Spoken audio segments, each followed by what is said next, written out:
ఈ వీడియో చూస్తున్నటువంటి నా భారతదేశ నాయకులకు, అధికారులకు, దేశ ఉన్నత న్యాయస్థానము జడ్జిస్ గారికి, అలాగే నా తోటి సహోదరులకు, దళిత క్రైస్తవులకు అందరికీ ప్రత్యేక వందనాలు. నా పేరు చెంటాడ ఆనంద్.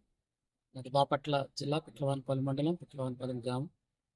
నేను పట్టుపల్లి అనే గ్రామంలో గడిచిన 14 ఏళ్ళగా దేవుని పరిచర్య చేస్తున్నాను. అయితే గడిచిన 2021 సంవత్సరంలో నా మీద కొంతమంది రామరెడ్డి మరి కొంతమంది వ్యక్తులు నన్ను తీసుకెళ్ళి నా మీద దాడి చేయడం జరిగింది. ఎందుకంటే ముందుగా ఆ ఫోన్ల ద్వారా ఎంతో హెరాస్ చేశారు, భయపెట్టారు, తిట్టారు. బాగా భయంకరంగా బూతులు నన్ను, నా కులాన్ని, నా మతాన్ని నమ్ముకున్న దేవుణ్ణి, నా తల్లిని, నా భార్యను, నా బిడ్డలను, నా చెల్లెలను అందరినీ కూడా భయంకరంగా తిట్టారు, భయభాంతులు చేశారు. అయినా భయపడకుండా నేను నమ్మిన దేవుణ్ణి నేను ప్రకటించుకుంటుంటే వాడవరా తక్కువవాడి ఎస్సీ ఎస్టీ దేవుడు, మాలమాది వాళ్ళ దేవుడు మా మధ్యకి తెస్తావని అది ఎంతగానో భయపెట్టారు. నేను నమ్మిన దేవుణ్ణి ప్రకటించుకుంటున్నాను, నేను ఎవరిని ఇబ్బంది పెట్టలేదని నేను అన్నప్పుడు రోజు ప్రార్థన జరుగుతుంటే బయట తీర్చుకొచ్చి పెట్టారు. నేను ఊరు గ్రామస్తులు చెప్తే ఎవరు కూడా నాకు న్యాయం చేయలేదు, ఊరుకున్నాను. మరలా రెండోసారి కొట్టారు, మూడోసారి ఆయన చంపడానికి వచ్చారు. ఊరు వెలుపలకు చంపడానికి వచ్చినప్పుడు మరి నేను నాతో కలిపి CJSC అనే ఒక టీము నాయకులు వచ్చి అందరం కలిసి చందూరు పోలీస్ స్టేషన్ కంప్లైంట్ ఇవ్వడం జరిగిందండి. 2021లో కేసు ఫైల్ అయింది. అప్పటి నుంచి ముద్దాయిలకు కానీ ఇటువంటి ఎవరికి కూడా ఎటువంటి శిక్ష కూడా ఏమి లేదు. నేను వారిని శిక్షించాలని కోరుకోలేదు, కానీ ఏ మందలింపు కానీ ఏది లేదండి. నాకే అన్యాయం జరిగింది.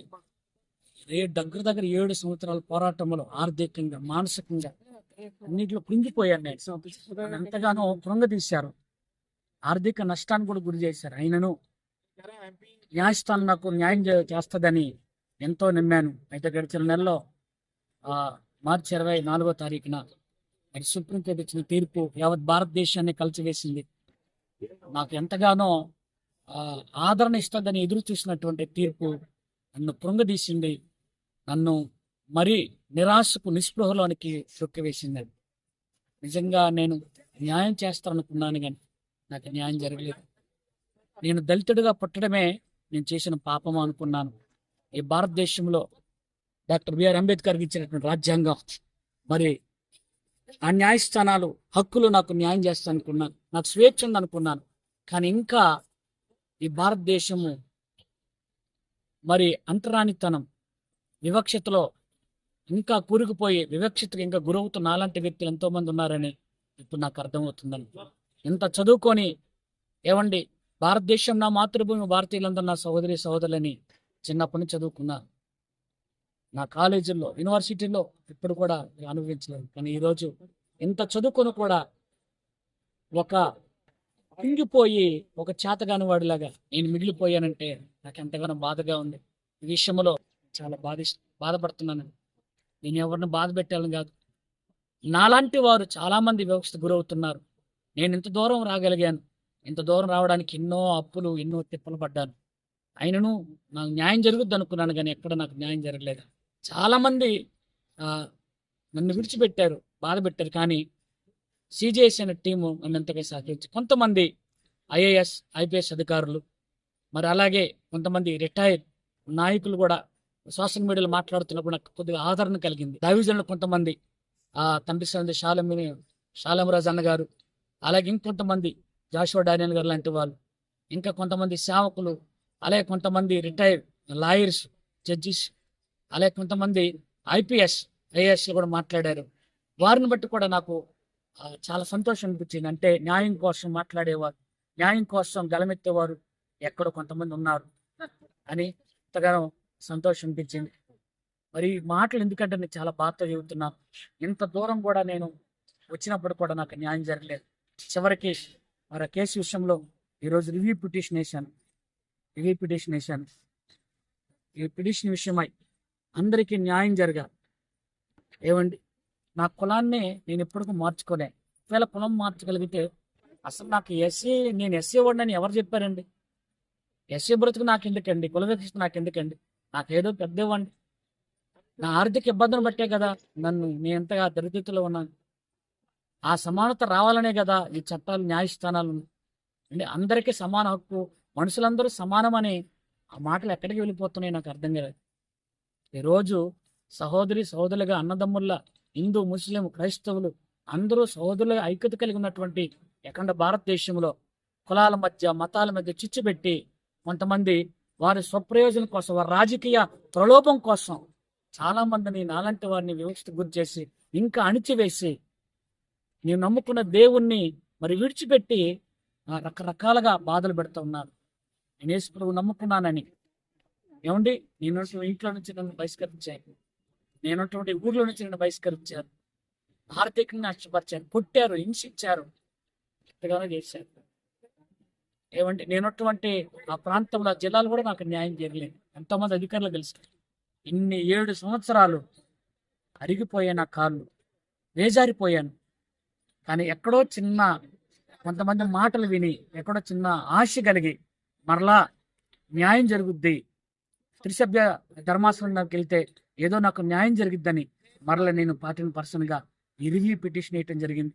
కాబట్టి ఈ విషయమై న్యాయం జరగాలని, కొన్ని కోట్ల దళిత క్రైస్తవులకి న్యాయం జరగాలి. నాలాంటి కుల వివక్షను ఇంకా అనుభవిస్తున్నటువంటి ఎంతోమంది ఉన్నారు.